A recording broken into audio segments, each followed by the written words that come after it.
Dodatne informacije in prijava www.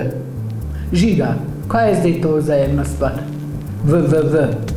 Vprašanje, ki je povezalo Slovenijo in ustvarilo največji medgeneracijski projekt Simbioza.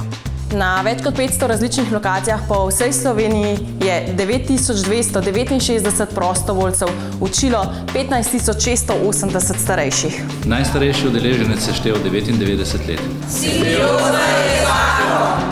Simbioza je prejela mnoge nagrade, med drugim tudi naziv Državljan Evrope strani Evropskega parlamenta. In tukaj govorijo dejstva.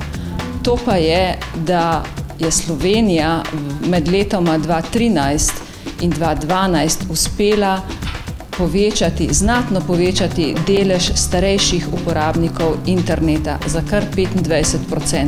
Projekt Simbioza uresničuje neke temeljne vrednote, ki bogatijo ljudi in omogočajo večjo kakovost življenja. V Microsoftu Slovenija smo ponosni, da smo bili prvi podpornik Simbioze. V Sloveniji starejši vedo, kaj pomeni www. Ne gre za kratico, gre za nov svet. Svet, kjer starejši verjamejo v prihodnost. Sedaj imam jaz tablico, sem na Facebooku, sem cool babica. Hvala, Simbioza.